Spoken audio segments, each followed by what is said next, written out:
जय श्री हरि। आइए सुनते हैं बृहस्पतिवार यानी गुरुवार व्रत कथा।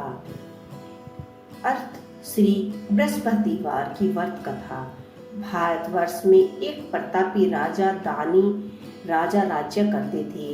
यह नित्य गरीबों और ब्राह्मणों की सहायता किया करते थे। यह बात उनकी रानी को अच्छी नहीं लगती थी।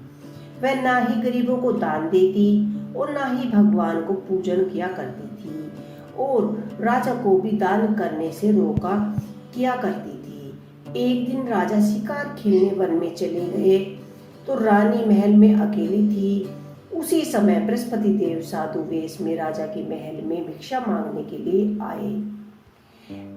रानी ने भिक्षा देने से इनकार कर दिया और कहा कि हे साधु महाराज, मैं तो दान पुण्य से तंग आ गई हूँ।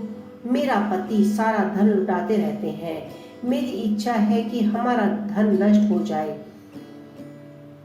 जाए, फिर ना रहेगा बांस और ना बचेगी बांसुरी। साधु ने कहा कि हे देवी, तुम तो बड़ी विचित्र हो। धन संतान तो सभी चाहते हैं, पुत्र और लक्ष्मी तो पापी के घर में भी होनी चाहिए। यदि तुम्हारे पास अधिक धन है तो भूखों को भोजन दो, प्यासों के लिए प्याऊ खुलवाओ, मुसाफिरों के लिए धर्मशाला खुलवाओ। जो भोजन दो, प्यासों के लिए प्याऊ खुलवाओ, मुसाफिरों के लिए धर्मशाला, निर्धनों की कुंवारी लड़कियों की शादी करवाओ और ऐसा कोई कार्य करो जिससे करने से तुम्हारा ये लोक परलोक में यश फैले। परंतु रानी पर तो उपदेश का कोई प्रभाव न पड़ा। वह बोली, महाराज, आप मुझ कुछ न समझाए। मैं ऐसा धन नहीं चाहती जो हर जगह बांटती फिरूं।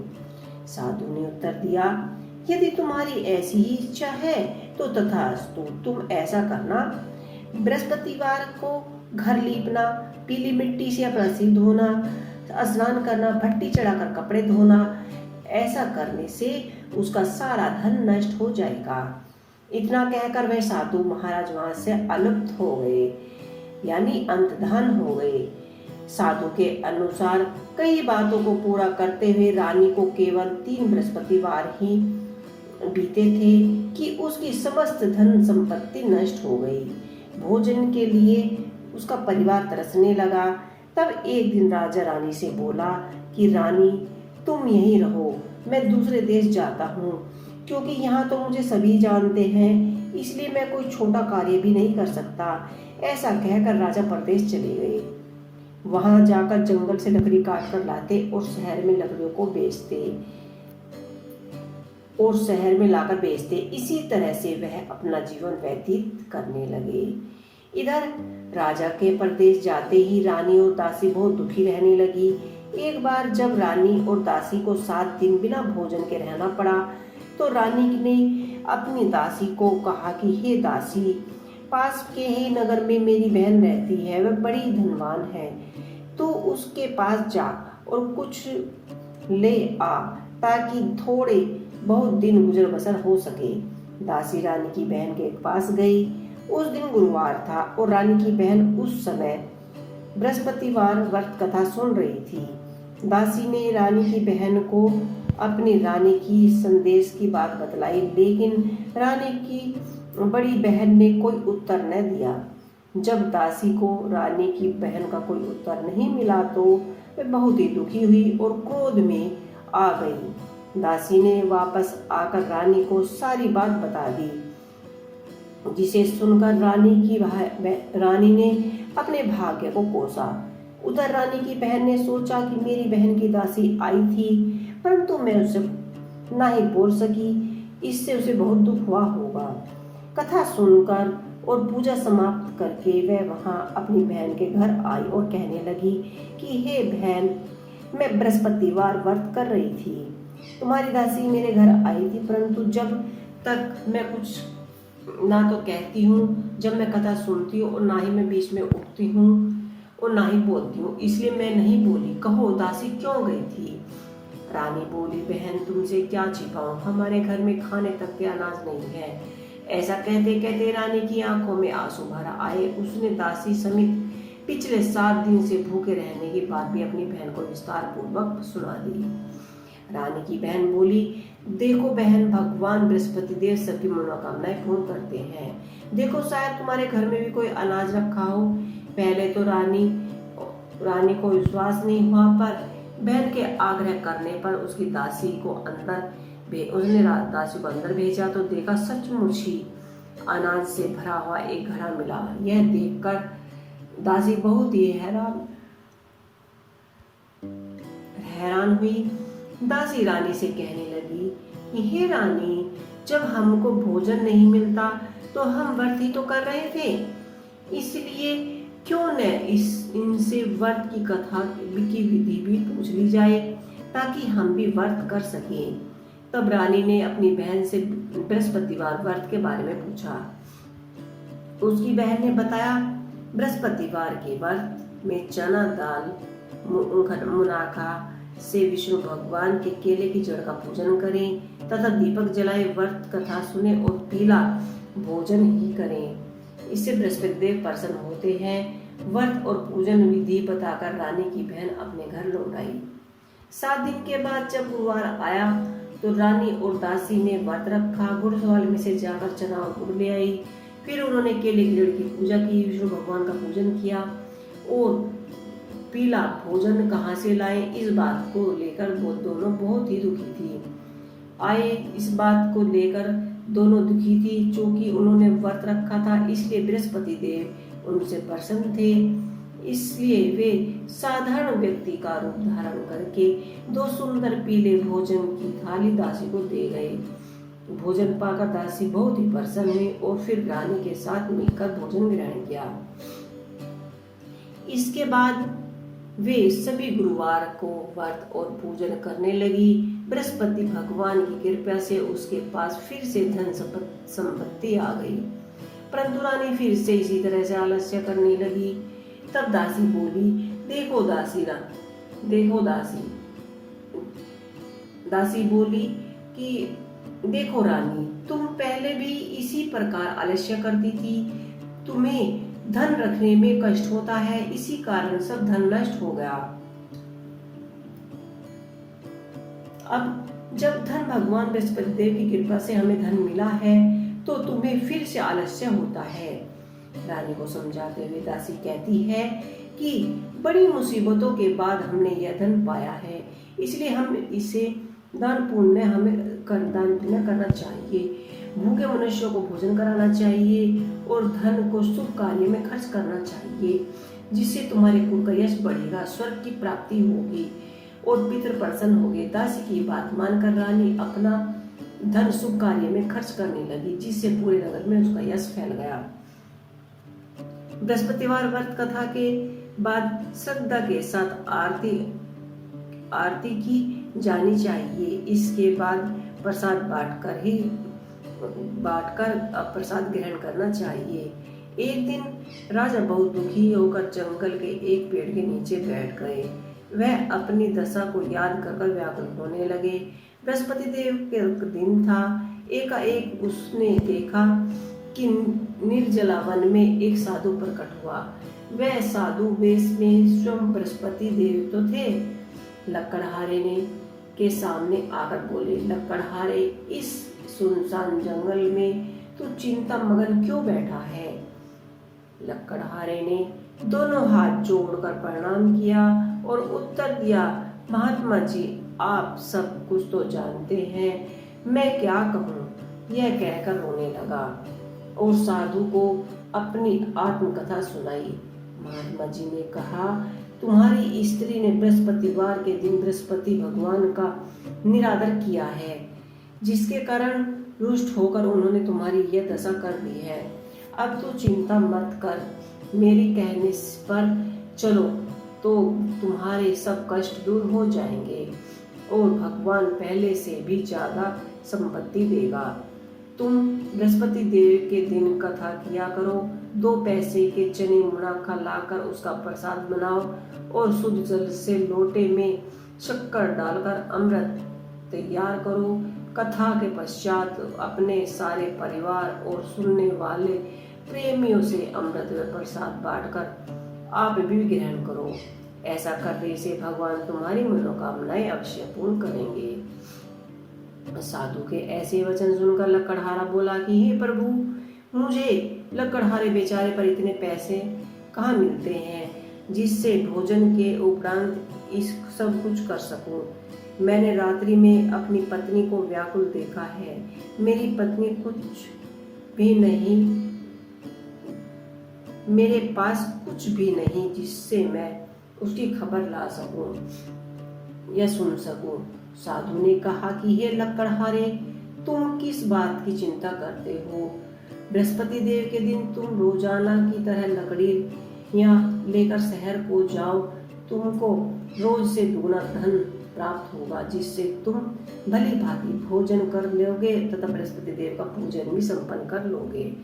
इतना कहकर साधु अंधधान हो गए और धीरे धीरे समय व्यतीत होने पर फिर वही बृहस्पतिवार का दिन आया। लकड़हारा जंगल से लकड़ी काटकर किसी शहर में बेचने गया। उसे उस दिन और दिन से अधिक दाम मिले। राजा ने चना गुड़ लेकर गुरुवार का व्रत किया। उस दिन उसने उसके सभी क्लेश दूर हुए, परंतु जब दोबारा गुरुवार आया तो बृहस्पतिवार का व्रत करना भूल गया। इसी कारण बृहस्पति भगवान नाराज हो गए। उस दिन उस नगर के राजा ने विशाल यज्ञ का आयोजन किया तथा शहर में यह घोषणा कराई कि कोई भी मनुष्य अपने घर भोजन न बनवाए, न आग जलाए। समस्त जनता मेरे यहाँ भोजन करने आवे। इस आज्ञा को जो भी मानेगा उसे फांसी की सजा दी जाएगी। इस तरह की घोषणा सुनकर संपूर्ण नगर में कार्रवाई करवा दी। राजा की आज्ञा सुनकर शहर के सभी लोग राजा के आज्ञा अनुसार शहर के सभी लोग भोजन करने गए, लेकिन लकड़हारा कुछ देर से पहुंचा, इसलिए राजा उसको अपने घर लिवा ले गया और ले जाकर भोजन करा रहे थे तो रानी की दृष्टि उस खूंटी पर पड़ी जिस पर उसका हार लटका हुआ था। वह वहां पर दिखाई नहीं दिया। रानी ने निश्चय किया कि मेरा हार इसी मनुष्य ने चुरा लिया है। उसी समय सिपाहियों को बुलाकर उसने उसको कारागार में डलवा दिया। जब लकड़हारे ने कारागार में पड़ गया और बहुत दुखी हुआ तो विचार करने लगा कि न जाने कौन से पूर्व जन्म के कर्म से मुझे यह दुख प्राप्त हुए। और उसी साधु को बरसात याद कर जंगल में जो उसे जंगल में मिला था, उसी समय तत्काल बृहस्पति देव साधु के रूप में प्रकट हुए और उसकी दशा को देखकर कहने लगे, अरे मूर्ख, तूने बृहस्पति देव की कथा नहीं करी, इसी कारण तुझे दुख प्राप्त हुए। अब चिंता मत कर, बृहस्पतिवार के दिन कारागार के दरवाजे पर 4 पैसे पड़े मिलेंगे, उनसे तू बृहस्पति देव का पूजन करना, तेरे सारे कष्ट दूर हो जाएंगे। बृहस्पति देव के दिन उसे 4 पैसे मिले। लकड़हारे ने कथा कही और उस रात्रि को बृहस्पति देव ने उस नगर के राजा को स्वप्न में कहा कि हे राजन, तूने जिस आदमी को कारागार में बंदी किया है वह निर्दोष है, वह राजा है, उसे छोड़ देना। रानी का हार उसी खूंटी पर लटका है। अगर तू ऐसा नहीं करेगा तो तेरे राज्य को नष्ट कर दूंगा। इस तरह रात्रि के स्वप्न को देखकर राजा प्रातःकाल उठकर खूंटी पर हार देकर लकड़हारे को बुलवाकर क्षमा मांगी तथा लकड़हारे को योग्य सुंदर वस्त्र आभूषण देकर विदा किया। बृहस्पति देव की आज्ञा अनुसार लकड़हारा अपने नगर को चल दिया। राजा जब अपने नगर के निकट पहुंचा तो उसे बड़ा आश्चर्य हुआ। नगर में पहले से भी अधिक बाग, तालाब, कुएं तथा बहुत से धर्मशाले, मंदिर आदि बनवाई गई। राजा ने पूछा, ये किसके बाग बगीचे धर्मशाला है? तब नगर के सब लोगों ने कहा, यह रानी और उसकी बांदी के हैं। तो राजा को आश्चर्य हुआ और गुस्से में आया। जब रानी ने यह खबर सुनी कि राजा आ रहे हैं तो उसने बांदी से कहा कि हे दासी, देख, राजा हमको कितनी बुरी हालत में छोड़कर गए थे। हमारा ऐसा हाल देखकर वह लौट न जाए, इसलिए तो दरवाजे पर ही खड़ी हो जा। आज्ञा अनुसार दासी दरवाजे पर खड़ी हो गई। राजा आए तो उन्हें अपने साथ लिवा लाए। तब राजा ने क्रोध करके अपनी रानी से पूछा कि यह धन तुझे कैसे प्राप्त हुआ? तब उन्होंने कहा कि हमें यह सब धन बृहस्पति देव के इस व्रत के प्रभाव से प्राप्त हुआ। राजा ने निश्चय किया कि 7 रोज के बाद जब बृहस्पति देव का पूजा करते हैं, परंतु मैं प्रतिदिन में 3 बार कहानी तथा रोज व्रत किया करूंगा। अब हर समय राजा के दुपट्टे में चना की दाल बंधी रहती तथा दिन में 3 बार वह कहानी कहता। एक रोज राजा ने विचार किया कि चलो अपनी बहन के घर यहाँ जावे। इसी तरह निश्चय करके राजा घोड़े पर सवार हो अपनी बहन के यहाँ चला जाने लगा। मार्ग में उसने देखा कि कुछ आदमी एक मुर्दे को ला रहे हैं। उसने रुककर जहाँ कहने लगा कि अरे भाई, कोई मेरी बृहस्पतिवार की कथा सुन लो।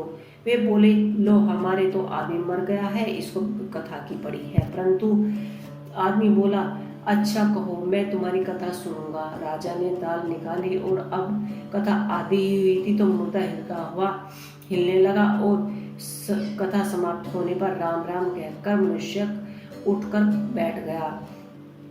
आगे मार्ग पर उसने एक किसान खेत में हल चलाता मिला। राजा ने उसे देखा और उससे बोला, अरे भाई, तुम मेरे बृहस्पतिवार की कथा सुन लो। किसान बोला, जब तक मैं तेरी कथा सुनूंगा तब तक 4 हलाई जोत दूंगा। जब अपनी कथा किसी और को सुनाना। इस तरह राजा आगे चलने लगा। राजा के हटते ही बैल बछड़े चक्कर खाकर गिर गए। किसान के पेट में बड़ी जोर से दर्द होने लगा। उस समय उसकी माँ रोटी लेकर आई। उसने जब यह देखा तो पुत्र से सब हाल पूछा और बेटे ने सभी हाल कह दिया। तो बुढ़िया दौड़ी दौड़ी उस घुड़सवार के पास गई और बोली कि मैं तेरी कथा अवश्य ही सुनूंगी, अपने कथा मेरे खेतों पे चलकर कहना। राजा ने बुढ़िया के खेतों पर जाकर कथा कही, जिससे सुनते ही उसके बैल उठ खड़े हुए और किसान के पेट का दर्द भी बंद हो गया। राजा अपनी बहन के घर पहुंचा। बहन ने भाई की खूब मेहमान नवाजी की। दूसरे रोज प्रातः काल राजा जागा तो वह देखने लगा कि सब लोग भोजन कर रहे हैं। राजा ने अपनी बहन से कहा, ऐसा कोई मनुष्य है जिसने भोजन न किया हो, जो मेरी बृहस्पतिवार की कथा सुन ले। बहन बोली, भैया, यहाँ देश ऐसा ही है कि पहले यहाँ सब लोग भोजन करते हैं, बाद में अन्य काम। अगर कोई पड़ोस में है तो मैं देखकर आती हूँ। वह ऐसा कहकर देखने चली गई, परंतु उसे कोई ऐसा व्यक्ति नहीं मिला जिसने भोजन न किया हो। अतः वह एक कुम्हार के घर गई जिसका लड़का बीमार था। उसे मालूम हुआ तो उसके यहाँ 3 रोज से किसी ने भी भोजन नहीं किया है। रानी ने अपने भाई की कथा सुनने के लिए कुम्हार से कहा तो वह तैयार हो गया। राजा ने जाकर बृहस्पति देव की कथा कही और लड़का ठीक हो गया। अब तो राजा की प्रशंसा होने लगी। एक रोज राजा ने अपनी बहन से कहा कि बहन, हम अपने घर लौट जाएं, तब भी तैयार हो जाओ, तुम भी तैयार हो जाओ। राजा की बहन ने अपनी सास से कहा। सास ने कहा, कहाँ चली जा रही है, परंतु अपने लड़कों को मत ले जाना, क्योंकि तेरे भाई के कोई औलाद नहीं है। बहन ने अपने भाई से कहा, हे भाई, मैं तो चलूंगी पर कोई बालक नहीं जाएगा। राजा बोला, जब कोई बालक ही नहीं जाएगा तू चलकर क्या करेगी। बड़े दुख मन से राजा अपने नगर लौट आया। राजा ने अपनी रानी से कहा कि हम निर्वंशी हैं, हमारा मुख देखने पर धर्म नहीं है और कुछ भोजन आदि नहीं है किया। रानी बोली, हे प्रभु, बृहस्पति देव ने हमें इतना कुछ दिया है, हमें वे औलाद भी अवश्य देंगे। उसी रात बृहस्पति देव ने राजा के स्वप्न में कहा कि हे राजा, उठ, सभी सोच त्याग दे, तेरे रानी गर्भ से है। राजा की यह बात सुनकर बड़ा ही खुश हुआ। 9वें महीने में उसने गर्भ से एक सुंदर पुत्र को पैदा किया। तब राजा बोला कि हे रानी, स्त्री बिना भोजन के रह सकती है, लेकिन पर बिना कहे नहीं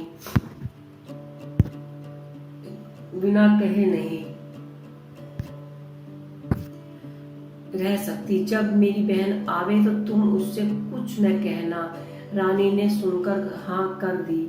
जब राजा की बहन ने यह शुभ समाचार सुना तो वह बहुत खुश हुई। तब बधाई लेकर अपने भाई के यहाँ आई। तभी रानी ने कहा, घोड़ा चढ़कर तो नहीं आई, गधा चढ़कर आई। राजा की बहन बोली, भाभी मैं इस प्रकार न कहती तो तुम्हें औलाद कैसे मिलती। बृहस्पति देव ऐसे ही हैं, जैसे जिसके मन में कामनाएं हैं सभी को पूर्ण करते हैं। जो सद्भाव पूर्वक बृहस्पति देव का व्रत करता है एवं कथा पढ़ता है अथवा सुनता है, दूसरों को सुनता है कथा, जैसी मन से कामनाएं करता है, कथा सुनता है और पढ़ता है, बृहस्पति देव उसकी सभी मनोकामनाएं पूर्ण करते हैं। तो देखो दोस्तों, ये कथा 20 मिनट की है। मैंने संपूर्ण कथा की है। अगर आपको मेरी कथा थोड़ी सी भी पसंद आए तो प्लीज़ मेरे चैनल को लाइक कीजिए, शेयर कीजिए, कमेंट कीजिए और इसी तरह से मेरी कथाएं सुनते रहिए और देखते रहिए। जय श्री हरि।